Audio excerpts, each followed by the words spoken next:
Ayan, good morning po sa inyong lahat mga boss, mga kabayan.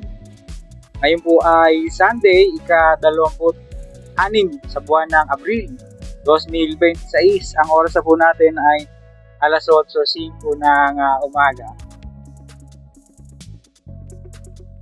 Wait lang ha. Kasalukuyan, nandito po tayo sa lungsod ng Lipa, sa lalawigan ng Batangas. Tinatahan po natin itong Lipa Alaminos Road at pupuntahan po natin itong Padre Garcia Bypass Road. Dito po mag-uumpisa yan dito sa Barangay Talisay, papunta po doon sa Barangay Bawi sa Padre Garcia, Batangas. Alamin natin yung ano yung mga latest. Kasama po pala natin ngayon si Boss Jason Bello. Pati ka, Brad. Good morning po sa lahat. Medyo napasama tayo sa vlog ni Brother Alex Peruela. Mamaya na lang tayo mag-insert ng pictures. Okay. Kasi yung camera natin nakaharap po dyan sa ating unahan para makita ninyo yung latest development kung ating pupuntahan na bypass road.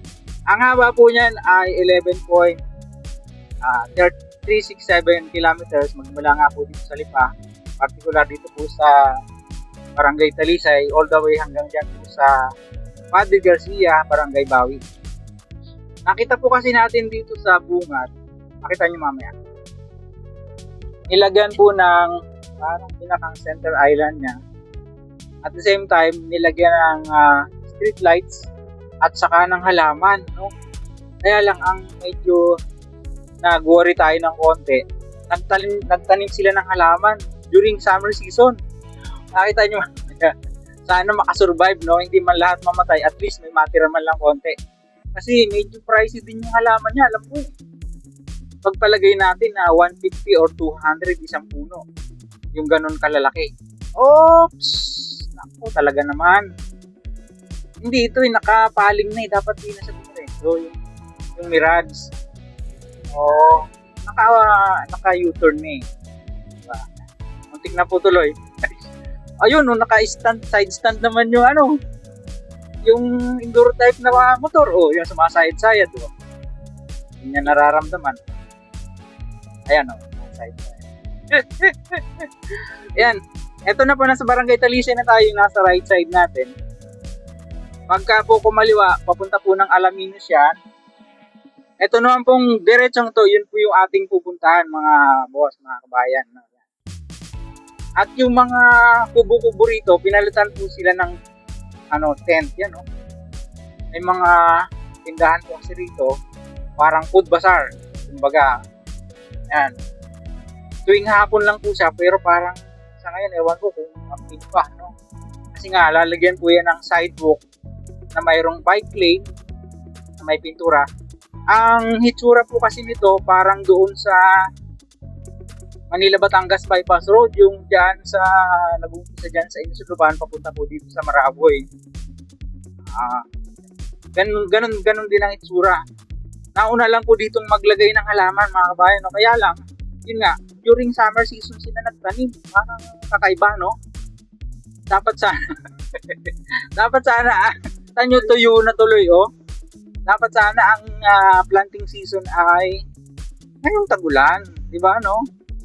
Yan, sayang naman. Sana makasurvive yung iba. Medyo mahaba-haba po yung summer na tatahakin natin. Hanggang Mayo pa yan. April pa lang ngayon, magkakatapusan pa lang. Ganito po pala magiging hitsura niya, oh. Yan, oh, ganda. Saka solar po yung na yan. Street lights na yan, oh, yung ilaw na yan. First time daw po ni Boss Jason na makadaan dito. Kaya, yun, nakisuyo po tayo sa kanya. Doon sa kanya, kanyang service. Magro-road trip tayo hanggang doon sa Padre Garcia. In case na magawi sila ng boss niya rito, at least alam niya yung lugar, no?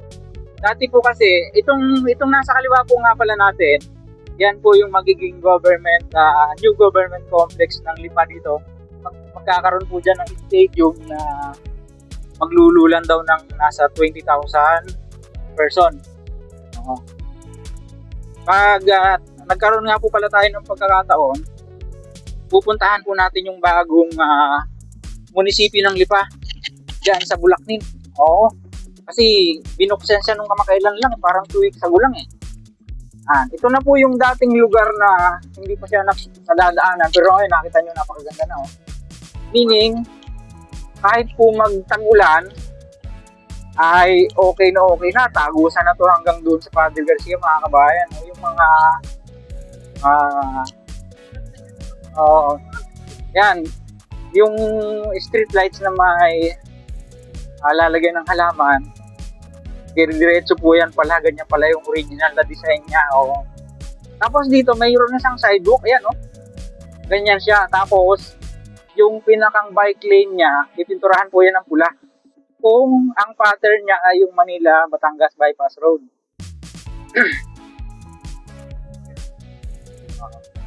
Tapos later on mga boss, papakita natin sa inyo yung mga ilan-ilan natin aerial shot. Pero sa ngayon, diretsuhin muna natin doon. Titingnan natin kung hanggang saan na itong center island na ito na nailagay. No? Medyo matagal-tagal na po kasi itong at least ngayon, dire-diretso na siya na natadaanan, no? Tapos, yung mga natitira pa pong mga ilang praso dyan na hindi pa nasa-semento, tingnan natin kung na-semento na. Ayan. Tataas po ang value ng lupa dito. Kabayan. Dati kasi booking to eh. As in, gubat. Oo, tataas yung value ng lupa. Ganda na pala, mahaba na pala yung nalagay ng Center Island, imagine naman, Boss Jason, 11 kilometers. Malayo-layo yun. Pag nakamotor ako, mga 20 minutes ko tinatakbo yan sa motor. Since naka 4 wheels tayo, medyo mabilis-bilis siguro yan. Dito nakita nyo naman yung tinibag na bundok. Kinukwari po yan, parang legal naman siya dahil mayroon tayo nakausap dyan na may-ari ng lupa na yan. May nakakontrata siguro.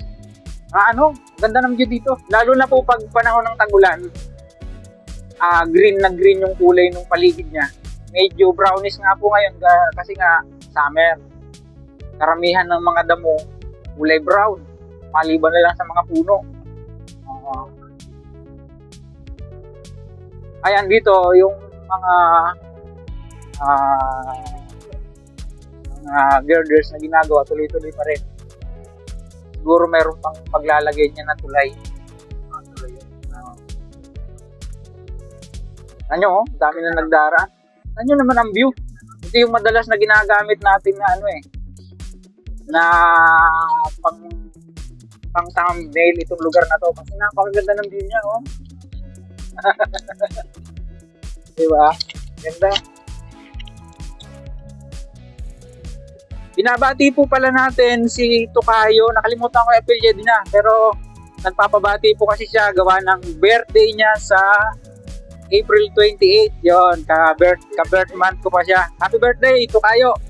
Isa ito sa taga-subaybay natin sa NSCR, pero since dito po yung vlog natin, nagpapabati siya. Ayan, happy birthday po.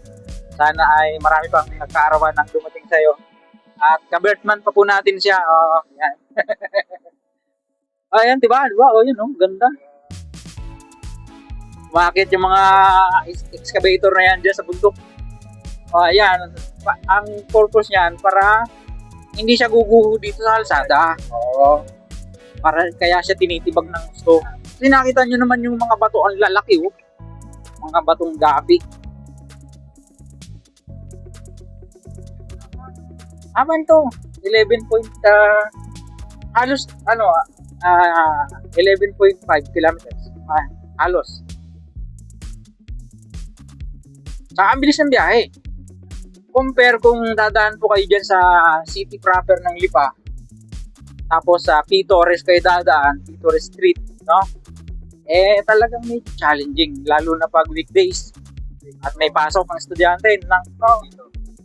Dito, bukod sa maganda ang view, nakita nyo naman,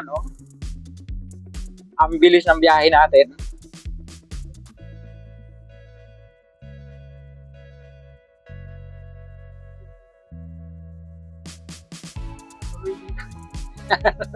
Matagal na po namin to pinaplano-plano. Actually, kahapon ko pa ito iniisip eh. Sabi ko kung si Boss Jason ang kasama ko ngayong araw. Kasi by chance lang po na mapunta tayo dito sa Lipa kapag naglalaro lang yung aming mga boss. Since si Boss Jason ay gala yung boss niya, baka sakali na magawi sila sa lugar na ito, at least alam niya yung shortcut. Sa ngayon po kasi wala pa siya sa Google eh. Wala pa. Wala pa. Bago pa lang kasi, hindi mo pa siya matitrace sa Google. Pag ito ay na-turn over na siguro, ayan, saka pa lang siya marirecognize sa Google. At nakita nyo naman, napakaganda diba? Ano po yan, halos sa 3 lanes magkabila. 2.5 kung kasi lalagay ng center island sa gitna. Pero pinaka the best, sabihin na natin na let's say 2 lanes magkabila. Maluwag pa rin. Ang mga national road nga natin halos ganyan lang din eh. Mas maluwag pang ating ito di ba, no?